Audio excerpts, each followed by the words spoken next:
Banyak ajaran dalam kekristenan yang dipahami secara keliru akibat penafsiran yang tidak tepat terhadap teks kitab suci.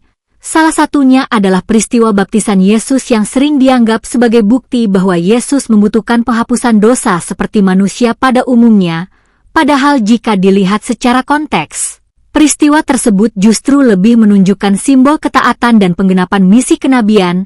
Namun karena kurangnya pemahaman terhadap bahasa asli, latar sejarah, serta gaya penulisan simbolik dalam teks, sebagian ajaran kemudian berkembang menjadi doktrin yang tidak sepenuhnya mencerminkan maksud awal, sehingga perbedaan tafsir ini terus memunculkan perdebatan dan menunjukkan bahwa tidak semua ajaran yang diyakini saat ini benar-benar berdiri di atas pemahaman yang utuh dan akurat terhadap sumber aslinya.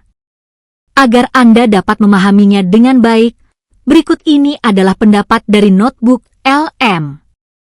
Halo, hari ini kita akan menyelami salah satu momen paling penting dalam kekristenan, yaitu baptisan Yesus.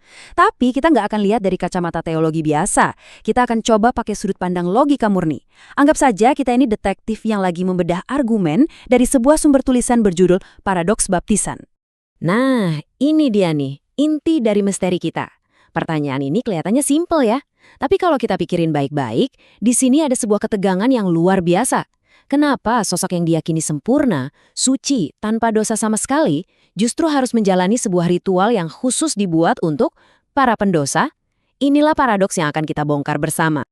Ini adalah peta investigasi kita. Kita mulai dari paradoks utamanya, lalu kita analisis kontradiksinya, kita cari perintah Tuhan yang sepertinya hilang, kita cek bukti dari keheningan Tuhan, lalu kita lihat vonis logis dari sumbernya.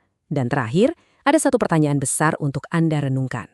Oke, mari kita mulai dari bagian pertama. Kita akan periksa konflik mendasar yang jadi fondasi dari seluruh misteri teologis ini. Oke, sebelum kita investigasi lebih jauh, kita samain dulu persepsi soal fakta-fakta dasarnya ya. Peristiwa ini bukan kejadian kecil loh. Ini adalah momen peluncuran pelayanan Yesus yang dicatat di semua Injil. Dan yang paling penting, ritual yang dilakukan Yohanes Pembaptis saat itu tujuannya spesifik banget, yaitu sebagai tanda pertobatan dari dosa. Sekarang kita gali lebih dalam. Disinilah logika mulai sedikit bergesekan dengan narasinya, dan disinilah sumber kita melihat adanya sebuah inkonsistensi yang besar.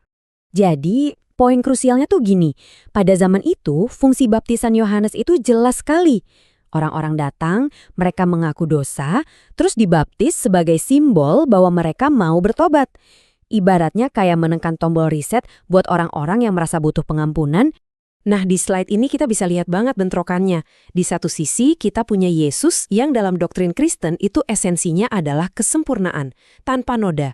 Di sisi lain, ada ritual yang justru dirancang khusus untuk ketidaksempurnaan manusia. Menurut sumber ini, secara logika ini nggak nyambung. Ibaratnya kayak seorang chef kelas dunia sengaja ikut kursus masak buat pemula dan minta diajarin cara merebus air. Aneh kan? Dan ternyata, yang bingung bukan cuma kita loh. Sumber kita menyoroti kalau Yohanes Pembaptis sendiri, orang yang melakukan ritualnya, langsung sadar ada yang janggal. Kata-katanya ini bukan basa-basi. Ini adalah penolakan spontan karena ya baginya ini sama sekali nggak masuk akal. Oke, ini jadi pertanyaan ya. Kalau Yohanes sendiri ngerasa ini aneh, kok dia tetap ngelakuin? Apa mungkin ada perintah langsung dari Tuhan? Nah, mari kita lihat bukti berikutnya yang diperiksa oleh sumber kita. Dan menurut sumber yang kita bedah, jawabannya, ternyata nggak ada perintah spesifik.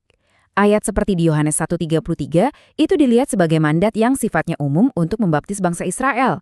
Bukan perintah yang eksplisit, Yohanes, kamu harus membaptis Yesus. Perbedaan ini penting banget, karena ini membuka kemungkinan bahwa tindakan ini lebih merupakan inisiatif Yohanes, bukan perintah ilahi yang spesifik. Dan ini membawa kita ke argumen terkuat dari sumber kita. Kalau memang momen baptisan Yesus ini sebegitu pentingnya dalam rencana ilahi, kenapa nggak ada perintah yang jelas, tegas, dan eksplisit dari Tuhan? Keheningan ini, menurut sumber, justru jadi sangat bising kalau kita bandingkan dengan cara Tuhan biasanya memberi instruksi di kitab suci. Sekarang kita sampai di puncak argumen logis dari sumber ini. Anggap aja ini adalah bukti forensik yang kita temukan setelah menyisir detail-detail dalam kitab suci. Coba lihat deh kontras yang luar biasa tajam di sini. Di Perjanjian Lama, Tuhan itu kasih instruksi yang super detail. Pakaian imam diatur sampai ke warna benang dan jenis permatanya. Kurban hewan, ada manual prosedurnya yang lengkap. Hukum tentang penyakit, protokolnya jelas. Tapi giliran baptisan Sang Mesias, sebuah peristiwa yang dianggap monumental, tidak ada instruksi sama sekali. Kosong, hening. Dan ini nih perbandingan yang paling menusuk. Untuk urusan Kain, pembunuh pertama dalam sejarah manusia, Tuhan sampai terlibat dalam dialog langsung sepanjang 11 ayat. Bertanya, menegur, dan menjelaskan. 11 ayat untuk dosa manusia, tapi untuk baptisan putranya, 0 ayat instruksi. Jadi, kesimpulannya menurut sumber ini tuh jelas banget. Keheningan Tuhan dalam peristiwa yang dianggap sepenting ini justru berisik banget dan nggak bisa diabaikan. Ini seolah-olah menyiratkan bahwa makna teologis yang kita berikan pada baptisan ini mungkin lebih merupakan hasil interpretasi di kemudian hari, bukan sebuah acara yang dirancang secara detail oleh Tuhan dari awal. Oke, setelah semua bukti dan kejanggalan ini dipaparkan, terus apa dong kesimpulan akhir dari penulis sumber ini? Mari kita lihat vonis yang mereka tarik dari analisis logis mereka. Jadi inilah 3 poin kesimpulan dari penulisnya. Pertama, baptisan ini bukan kebutuhan spiritual bagi Yesus, tapi lebih ke tindakan simbolis untuk menunjukkan solidaritas. Kedua, ini adalah inisiatif manusia. Yohanes yang menjalankan tugas umumnya, bukan perintah spesifik dari Tuhan. Dan ketiga, kalau kita gabungkan paradoks awal dengan keheningan Tuhan tadi, secara logika murni, peristiwa ini jadi sangat problematis. Nah, disinilah penulisnya mengambil langkah yang bisa dibilang sangat provokatif.